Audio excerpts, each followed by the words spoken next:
Salut à tous, le jour de gloire est arrivé, la NBA va reprendre la folie, mais pour ceux qui ont un peu vu comment ça se passait, ça allait être un peu compliqué à comprendre, c'est pas une reprise standard due à tout ce qui s'est passé auparavant. Donc aujourd'hui, dans la reprise de l'NBA pour les nuls présentée par Bibi sur la chaîne Catch and Shoot, on va voir comment ça va se passer pour cette reprise NBA.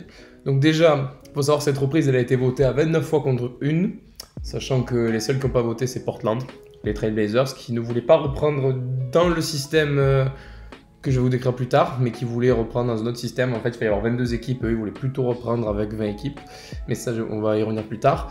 Ça va se passer à l'ESPN Wide World of Sports Complex, désolé d'avance pour l'accent, comme vous pouvez le voir à gauche, et ce sera à Disney World.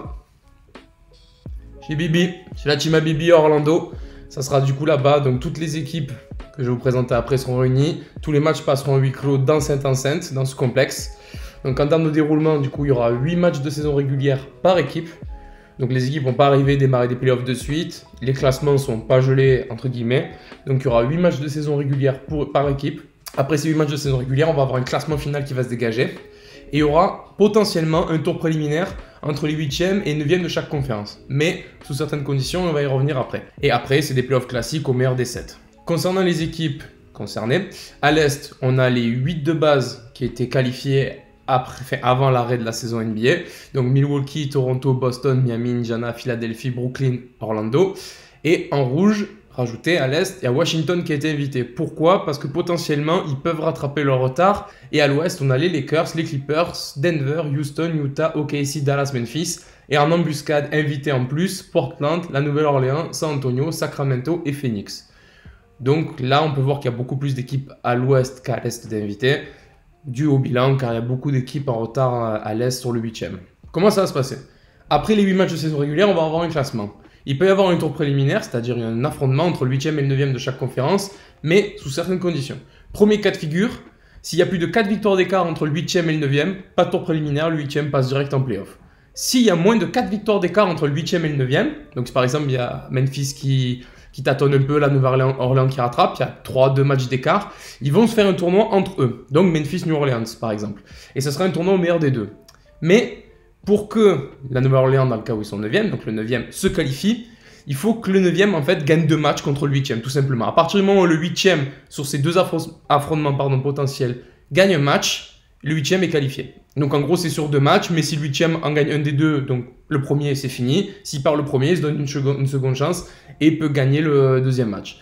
Donc le 9e doit quand même gagner, il faut vraiment que les planètes soient alignées pour que le 9e puisse se qualifier en playoff. Après comme j'ai dit, une fois que ce tour préliminaire se joue ou non, on a des playoffs classiques, donc au meilleur des 7, à l'Est, à l'Ouest, ça rien ne change, c'est comme d'habitude. Mais après, what's next? Qu'est-ce qui va se passer après pour la suite de l'NBA?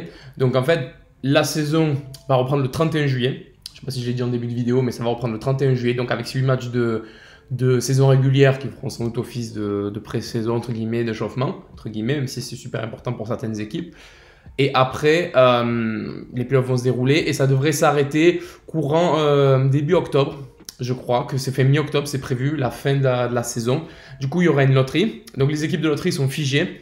Donc il n'y aura pas de changement actuel. Vous pouvez déjà regarder les chances de chaque équipe à la loterie. Donc ça sera déterminé le 25 août.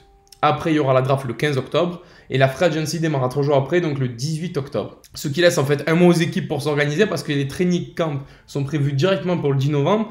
Et on tape sur une reprise de la saison 2020-2021 au 1er décembre. Donc en gros, si on arrête la saison actuelle 2019-2020 mi-octobre, les équipes ont en gros 2 mois, on va dire 2 mois et demi, entre guillemets, pour se préparer. Donc ça laisse pas beaucoup de repos. C'est pour ça que la date de reprise de la saison 2020-2021 pour l'instant est actée au 1er décembre.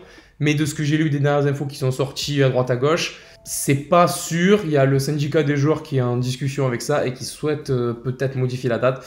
Donc ce sera à voir. Du coup, j'espère que ça a été clair pour vous et que vous avez à peu près compris comment ça va se passer en termes de reprise de la NBA. En tout cas, moi, je suis super content que ça reprenne. Et par contre, du coup, pas d'infos concernant les avantages du terrain pour l'instant. Si vous faites un peu les fouines sur Internet, vous allez pas voir des propositions assez marrantes. Donc il y a des équipes, il y a des propositions qui ont été faites pour essayer d'installer une sorte d'avantage du terrain parce que tout se joue à Orlando et à huis clos. Donc même Orlando en soi, même si le seul avantage qu'Orlando a, dont je parle en tant que fan, c'est d'être sur place. Sinon, il n'y a pas de public, voilà, c'est à huis clos. Donc là, j'ai vu passer des infos comme quoi ils voudraient mettre les fonds sonores d'NBA 2K, NBA 2K pendant les matchs. Ou alors d'autres avantages comme un joueur est désigné par équipe, donc l'équipe à domicile, et peut faire jusqu'à 7 fautes, donc une faute supplémentaire. Donc en gros, on va prendre un boucher, il va démonter des gens, ou alors juste changer le logo sur le parquet. Voilà, il y a eu d'autres trucs, mais fouillez un peu et vous allez voir, vous allez tomber sur des trucs super drôles. Donc voilà, l'avantage du terrain, c'est pas encore déterminé. S'il y a plus d'infos, vous pourrez suivre sur les réseaux sociaux Catch and Shoot pour voir, on communiquera dessus, pour vous informer de la situation. En tout cas, j'espère que cette vidéo vous a plu, j'espère que vous avez compris le principe du déroulement de cette fin de saison qui s'annonce excitante. J'ai hâte de voir du basket et de voir des playoffs, enfin, ça manquait un petit peu. J'espère que ça va bien se passer. S'il y a plus d'infos sur les avantages du terrain ou autre, ça sera indiqué sur Twitter ou sur Facebook. N'hésitez pas à suivre Catch and Shoot sur les réseaux sociaux, à lâcher un pouce bleu, à vous abonner et à faire tourner la vidéo si possible. Ciao l'équipe, portez-vous bien.